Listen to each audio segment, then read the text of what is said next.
Hello बच्चों, welcome back to my YouTube channel Masti with physics. बच्चे आज हम लोग क्या पढ़ने जा रहे हैं? बहुत बहुत इंपॉर्टेंट है।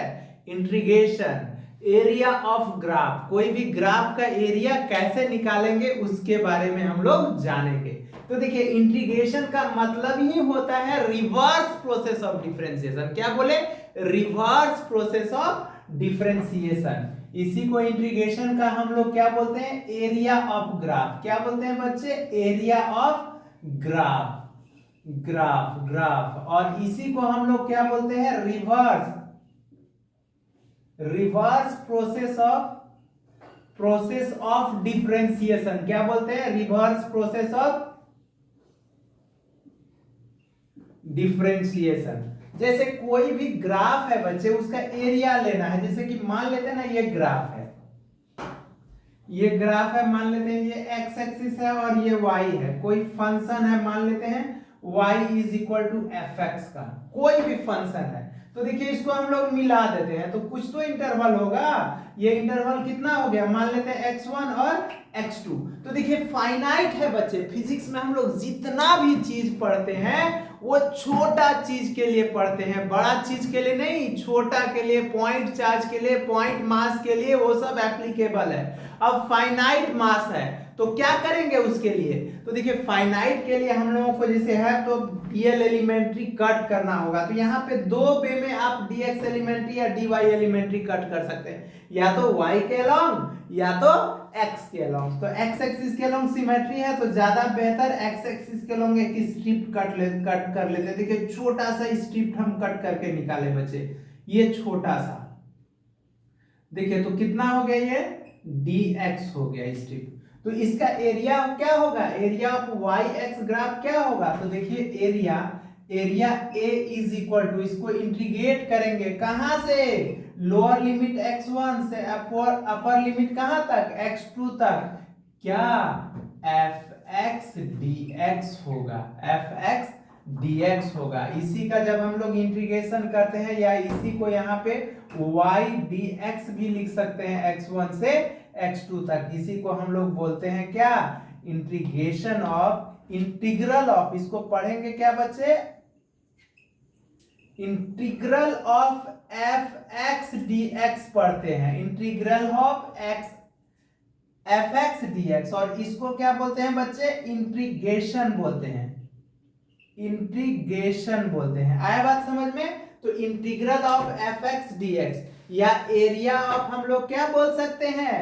Y X graph, area of Y X graph. आया बात समझ में? तो देखिए, अगर हम लोगों को कोई भी ग्राफ दिया रहेगा, अगर फाइनाइट दिया रहेगा, तो उसमें कैसे डीएक्स एलिमेंट्री कट करेंगे? क्लियर है आप लोग को? तो क्या बोले? देखिए, जहां से x1 से x2 जा रहा है, क्योंकि ये बड़ा वैल्यू है और ये छोटा वैल्यू है, तो ये लोअर लिमिट और ये क्या है बच्चे? Upper limit. इसीलिए लिए हम लोअर से अपर। जैसे देखिए ना, किस टाइप से दिया रहेगा। यहां तक कोई दिक्कत है इंटीग्रेशन का? कुछ इंपॉर्टेंट इसका क्या है आप लोग का? कुछ इंपॉर्टेंट फॉर्मूला जो आप लोग को याद रखना होगा, रिमाइंड करना होगा, वो एमटीआर है। आया बात समझे बच्चे? मारो टोटल रट्टा है, जैसे रटना होगा, कैसे मीनिंग इसका हम लोग समझेंगे अच्छे से। ठीक है, एक एक चीज को समझेंगे। क्यों? क्योंकि ग्राफ इसके बाद हम पढ़ाने वाले बच्चे, जब ये सब नहीं पता रहेगा तो कैसे पता होगा ग्राफ से? क्योंकि जेईई मेंस, नीट, ये सब में ग्राफ आता है। इसलिए देखिए, तो इसको हम लोग क्या करेंगे बच्चे? इंपॉर्टेंट फॉर्मूला है। देखिए, इसको एमटीआर बोलेंगे, एमटीआर मारो टोटल रट्टा, इंटीग्रेशन का। इंटीग्रेशन, तो देखिए इंटीग्रेशन में क्या होगा? इंटीग्रेशन ऑफ x पे पावर n dx। तो डिफरेंशिएशन में क्या था?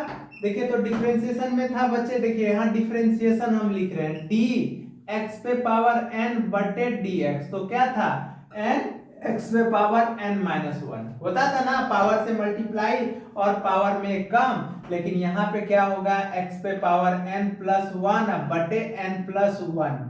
अब प्लस यहाँ पे c होगा। क्यों c होगा बच्चे? c क्या है यहाँ पे?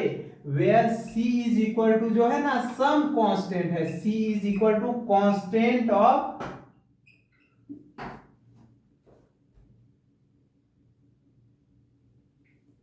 कांस्टेंट ऑफ इंटीग्रेशन है, क्या है? इंटीग्रेशन है, कांस्टेंट ऑफ इंटीग्रेशन है। क्यों बच्चे? क्योंकि देखिए इंटीग्रेशन जो होता है ना दो तरह का होता है, एक फाइनाइट और एक दूसरा इनफाइनाइट। फाइनाइट इंटीग्रल और इनफाइनाइट इंटीग्रल। तो ये इनफाइनाइट है, कोई भी एरिया का हम लोग इंटीग्रेशन कर रहे हैं, एरिया निकाल रहे हैं, तो नहीं ना पता है, इसीलिए कुछ कांस्टेंट डाल रहे हैं बच्चे। क्या बोले? इंटीग्रेशन जो होता है बच्चे दो तरह का होता है। कौन कौन? देखिए इंटीग्रेशन हम यहां पे लिख देते हैं, इंटीग्रेशन कितना तरह का होता है? दो तरह का होता है। कौन कौन? इनफाइनाइट, इनफाइनाइट इंटीग्रेशन और फाइनाइट, फाइनाइट इंटीग्रेशन। दो तरह का होता है, फाइनाइट इंटीग्रल और इनफाइनाइट इंटीग्रल। फाइनाइट और इनफाइनाइट में देखिए क्या होगा, जैसे हम लोग देखते हैं इनफाइनाइट का, ये देखे आते हैं हम आपको लेके इसको मिटाते हैं, तब फॉर्मूला लिखेंगे। क्या लिखेंगे? फॉर्मूला। तब आप लोग अच्छे से याद रखिएगा इसको, ठीक है?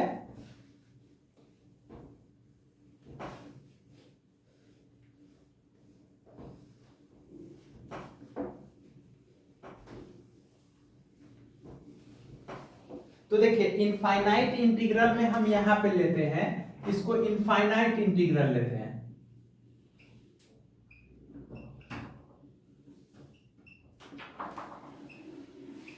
इनफाइनाइट इंटीग्रल लेते हैं और इसको क्या लेते हैं बच्चे? फाइनाइट इंटीग्रल लेते हैं।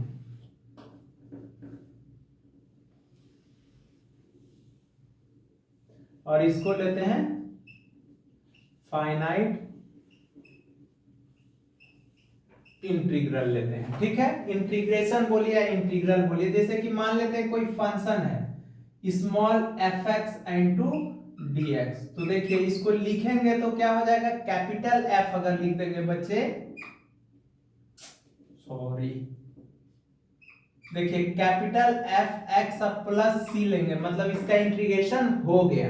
आया बात समझ में? और देखिए सम कांस्टेंट लगाए, जहां पे हम क्या बोले? वेयर आर्बिटरी कांस्टेंट बोलते हैं, where C is equal to क्या? कुछ भी, सी के एल एम एन कुछ भी लगा सकते हैं आप। आया बात समझ में? तो c इज इक्वल टू क्या हो गया? कांस्टेंट ऑफ इंटीग्रेशन हो गया, ठीक है? कांस्टेंट ऑफ इंटीग्रेशन हो गया। और यहां पे देखिए इंटीग्रेशन लेंगे, a से b लेंगे, small F X D x लेंगे, तो ये क्या हो गया बच्चे? लोअर लिमिट हो गया। क्या हो गया? Lower limit. इसको क्या बोलेंगे? अपर लिमिट बोलेंगे। क्या बोलेंगे? Upper limit. तो इसका इंटीग्रेशन करेंगे तो क्या हो जाएगा? कैपिटल एफ एक्स, और कहां से? लोअर लिमिट से अपर लिमिट। तो देखिए अब इसको सॉल्व करने के लिए क्या करेंगे? कैपिटल एफ, ये बच्चे जो है ना, ये एक्स का वैल्यू है। किसका वैल्यू है? एक्स का वैल्यू है, तो ये एक्स को सेटिस्फाइड करेगा ना, तो यहां हो जाएगा एफ बी या माइनस क्या हो जाएगा? F A. मतलब आ गया समझ में? इसमें कोई सी नहीं लगेगा, इसीलिए इसको हम लोग एफ इज इक्वल टू यहाँ पे upper limit, upper limit, limit bracket close minus F, यहाँ पे लोअर लिमिट। क्या लिखेंगे? Lower limit. क्लियर है? कैपिटल एफ है बच्चे, ये कैपिटल एफ है और ये स्मॉल एफ है, ये कैपिटल एफ है, कैपिटल एफ। आया बात समझ में? बड़ी वाली एफ है। तो देखिए तो क्या करेंगे? पहले अपर लिमिट मतलब x के जगह पे b का वैल्यू डाले, फिर माइनस दिए, फिर x के जगह पे a का वैल्यू डाले, तो ये लिमिट का कमाल है। आया बात समझ में? क्योंकि इसका ज्यादा फिजिक्स में यूज होने वाला है, ठीक है?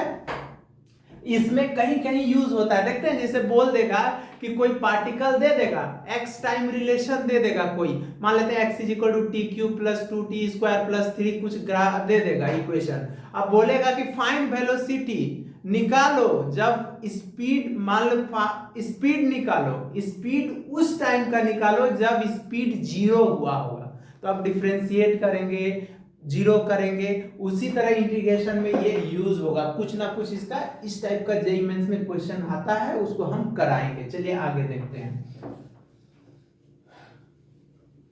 तो इसका क्या कीजिएगा आप लोग, इसका फॉर्मूला याद रखिएगा। चलिए अब फॉर्मूला लिखते हैं। फर्स्ट फॉर्मूला हम क्या लिखे बच्चे इंटीग्रेशन का, बोले कि अगर x पे पावर n है तो पावर में एक बढ़ जाएगा, उसी से डिवाइड हो जाएगा, यही ना बताए।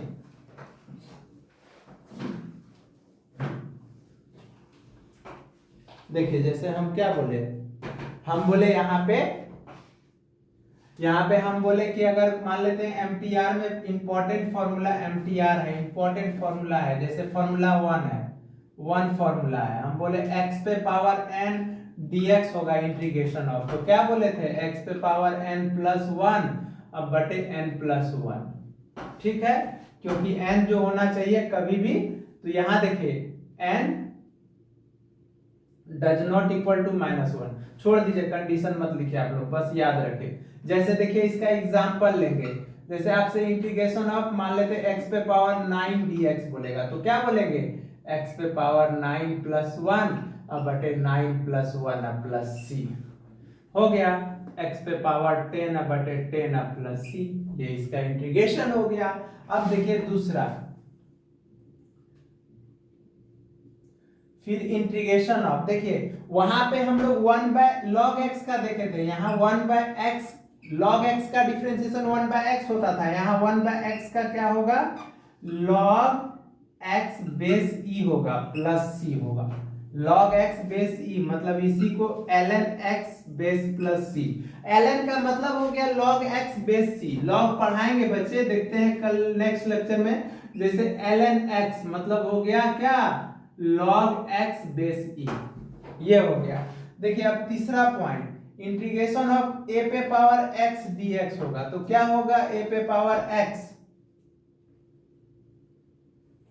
बटे क्या हो जाएगा बच्चे log a हो जाएगा। जैसे देखिए डिफरेंशिएशन हम लोग दिखे थे d a पे पावर x बटे dx, तो क्या होता था a पे पावर x log a होता था, तो a पे power x log e base a, आया बात समझ में, ये हो जाएगा। जैसे एग्जांपल पूछेगा इंटीग्रेशन ऑफ 5 पे पावर x dx, तो क्या बोलेंगे, तो 5 पे पावर x यहाँ पे हो जाएगा log 5 बेस e, ये हो जाएगा। अब प्लस यहाँ पे कांस्टेंट c लग जाएगा। आया बात समझ में आप लोग को ये फॉर्मूला। चलिए नेक्स्ट फॉर्मूला हम लोग देखने जा रहे हैं, ठीक है। अब जैसे इंटीग्रेशन ऑफ e पे पावर x बोलेगा,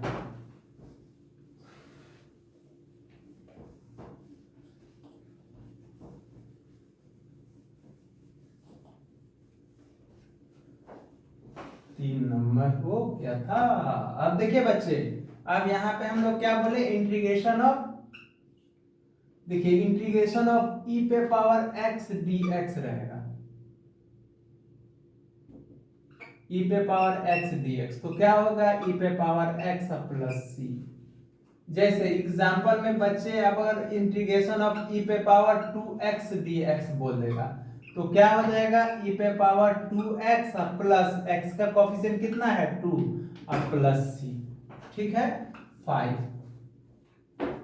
इंटीग्रेशन ऑफ, देखिए अगर कोई कांस्टेंट रहेगा इनटू dx रहेगा, तो कांस्टेंट बाहर आ जाएगा इनटू dx हो जाएगा, तो dx का आप क्या dx का याद रखिएगा, ये dx का आप लिख सकते हैं cx प्लस c।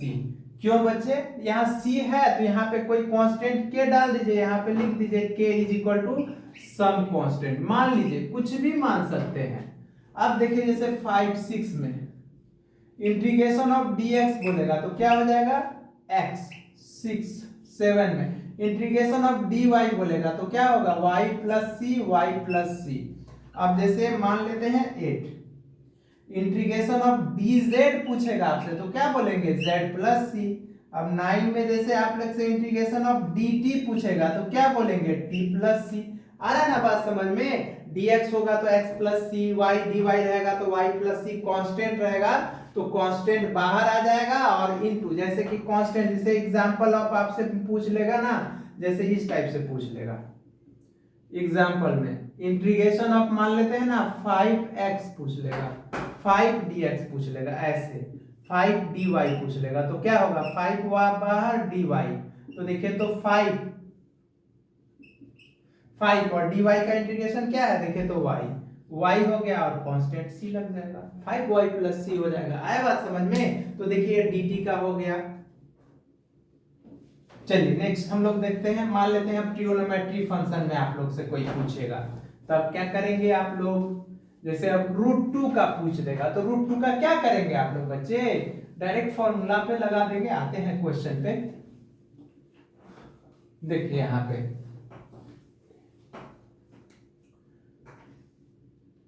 अब जैसे इंटीग्रेशन ऑफ आपसे ना पूछेगा बच्चे sin x dx का, तो क्या बताएंगे, माइनस cos x प्लस सी। क्यों, क्योंकि sin x का डिफरेंशिएशन cos x था तो उसका रिवर्स तो माइनस हो गया। अब देखिए इंटीग्रेशन ऑफ मान लेते हैं cos x dx रहेगा, तो क्या होगा बच्चे, sin x प्लस सी।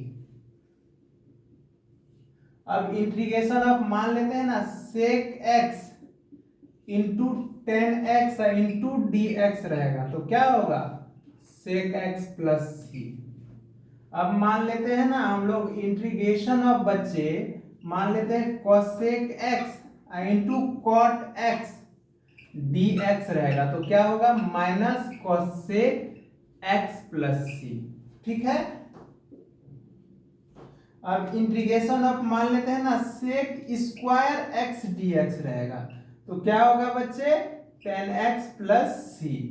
और मान लेते हैं integration of cosec square x dx रहेगा, तो क्या होगा, माइनस cot x प्लस सी। आया बात समझ में। चलिए देखिए नेक्स्ट हम लोग देखते हैं, ये तो आप लोग को फॉर्मूला समझ में आ गया होगा, फॉर्मूला है रटना है, ठीक है, क्योंकि फिजिक्स में यूज है बच्चे, हम फिजिक्स के लिए पढ़ा रहे हैं, मैथ में इसका एप्लीकेशन है, पूरा कैसे आएगा टीचर आपको वो सब बताएंगे, तो मैथ का बात है, हम फिजिक्स में जो यूजेज है बच्चे उसके बारे में आपको बताने जा रहे हैं बस। देखिए बच्चों अब बहुत थोड़ा सा कुछ इंपॉर्टेंट है, जैसे इसको अच्छे से याद रखना है, अच्छे से। क्यों, जैसे कि आपसे अब इंटीग्रेशन ऑफ 10x का पूछ देगा, क्या पूछेगा, 10x इंटू dx का पूछ देगा, कि बोलेगा कि 10x dx का क्या होगा, तो क्या बताएंगे आप लोग, तो इसका याद रखिएगा क्या होगा, log mod sec x plus C. sec x तो इसको माइनस लगा के 1/cos x भी लिख सकते हैं, log का प्रॉपर्टीज बताएंगे बच्चे, तब आप लोग को क्लियर होगा। अब इंटीग्रेशन अब मान लेते हैं cot x dx रहेगा बच्चे, तो ये क्या हो जाएगा, log, देखिए cot x तो यहाँ क्या हो जाएगा, sin x अब प्लस सी हो जाएगा। अब मान लेते हैं इंटीग्रेशन ऑफ बच्चे sec x dx का पूछेगा, तो क्या हो जाएगा, log, क्या हो जाएगा sec x dx का बच्चे, log sec x अब प्लस 10x अब प्लस क्या हो जाएगा c। अब देखिए इंटीग्रेशन ऑफ बच्चे हम लोग देख लेते हैं किसका, cosec x का, किसका बच्चे, cosec x का। देखिए integration of cosec x dx का, तो क्या हो जाएगा, log cosec x minus cot x अब प्लस c। ये याद रखिएगा, क्यों, क्योंकि ये थोड़ा सा एक्सेप्शन था, ये एमटीआर है, मार लीजिएगा रट्टा, क्योंकि देखिए हम इंटीग्रेशन का जो भी फॉर्मूला था बच्चे वो आप लोग को बता दिए इंटीग्रेशन का। इस पे एक क्वेश्चन हम लोग देख लेते हैं, किस टाइप से क्वेश्चन आएगा, जैसे देखते हैं आप लोग, जैसे कि एक क्वेश्चन दे देगा, जैसे कि इसी टाइप का हम फिजिक्स से का ले लेते हैं एक, जैसे फिजिक्स से में बोल देगा ना कि इफ, जैसे इफ एक क्वेश्चन दे देगा ऐसे, इफ बोलेगा if v is equal to बोल देगा ना कि टी स्क्वायर प्लस टी अब प्लस 1 है, ये है मीटर पर सेकेंड है, ठीक है, बोल दिया कि फाइंड डिस्टेंस एट t बराबर 1 सेकेंड से टू t बराबर कितना सेकेंड पे, 2 सेकेंड पे, ये क्वेश्चन दे दिया। तो देखिए तो अब हम इसके लिए देखिए हम थोड़ा सा आप लोगों को नहीं पढ़ाए हैं, लेकिन हम थोड़ा सा यूज कर रहे हैं बच्चे, पढ़ाएंगे तो देखिए v इज इक्वल टू क्या होगा फॉर्मूला, ds बटे dt, यही ना होता है स्पीड का, rate of change of distance with respect to time, तो यहाँ पे ds इज इक्वल टू हम लोग क्या लिख सकते हैं, v dt। अब देखिए इंटीग्रेटिंग बोथ साइड, दोनों तरफ इंटीग्रेट कर रहे हैं, तो ds का इंटीग्रेशन क्या हो जाएगा s, और v का वैल्यू कितना है देखिए तो T square plus T plus 1 into कितना हो गया dt। कहाँ से 1 से लोअर लिमिट 1 है, अपर लिमिट 2 है। अब देखिए इसको अलग अलग कर रहे हैं, तो इसको टी स्क्वायर dt 1 से 2, फिर देखिए dt से मल्टीप्लाई करके फिर यहाँ t है तो t dt कितना 1 से 2, अब फिर यहाँ पे 1 dt तो 1 बाहर आ गया dt 1 से 2। देखिए तो अब इसका इंटीग्रेशन करेंगे, तो इसका इंटीग्रेशन क्या होगा बच्चे, देखिए तुरंत ऊपर मिटा देते हैं।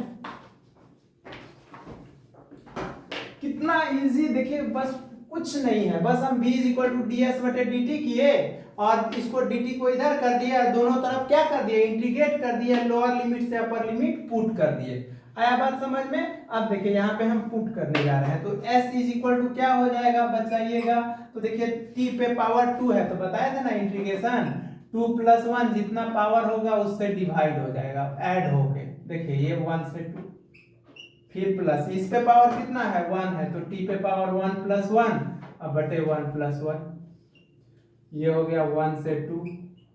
फिर dt का क्या हो जाएगा t हो जाएगा कितना 1 से 2। आया बात समझ में। तो देखिए तो 1/3 तो बाहर आ जाएगा, यहाँ t क्यूब हो जाएगा 1 से 2 और यहाँ 1/2 बाहर आ जाएगा, ये t स्क्वायर हो जाएगा 1 से 2 और ये हो जाएगा t 1 से 2। अब देखिए तो upper limit lower limit put कर देंगे, बोले थे ना अभी t का वैल्यू है तो अपर लिमिट कितना है 2 का क्यूब अब माइनस 1 का cube, upper limit minus lower limit फिर प्लस 1/2। देखिए अब अपर लिमिट 2 है, यहाँ पे 2 का स्क्वायर स्क्वायर है तो स्क्वायर फिर माइनस 1 का स्क्वायर, फिर क्या होगा प्लस 2 माइनस 1। ठीक है, अब देखिए इसको और सॉल्व करने जा रहे हैं हम लोग। अब देखिए बच्चे तो क्या होगा बताइए आप लोग, देखिए तो 1/3 और ये कितना होगा 8 माइनस 1 अब प्लस ये 1/2 कितना हो जाएगा 4 माइनस 1 अब प्लस 1 तो कितना हो जाएगा यहाँ पे बताइए 7/3 अब प्लस कितना हो जाएगा 3/2 अब प्लस 1। एलसीएम ले लीजिए ना, कितना एलसीएम आएगा 6 आएगा, 6 देखिए 6 3 से डिवाइड करेंगे 2 बार में तो 14 और 2 से करेंगे 3 बार में 9 और प्लस 6 देखिए तो ये 15 क्या हो गया 15 और प्लस 14 अब बाय 6 कितना हो गया 9 to 29/6 मीटर, यही तो आ गया डिस्टेंस। कितना इजी था, बस अपर लिमिट और लोअर लिमिट को अच्छे से पुट करना था। तो ये बच्चे हम इंटीग्रेशन का जो भी इंपॉर्टेंट फॉर्मूला हम बताए, नेक्स्ट क्लास में क्या करेंगे हम लोग इंटीग्रेशन पे क्वेश्चन किस टाइप से फिजिक्स में आता है उसका देखेंगे और ग्राफ के बारे में देखेंगे। ठीक है, कैसे ग्राफ देगा। तब तक आप लोग अपना अच्छे से ख्याल रखिएगा और मेरे चैनल को लाइक कीजिएगा, सब्सक्राइब कीजिएगा। Thank you.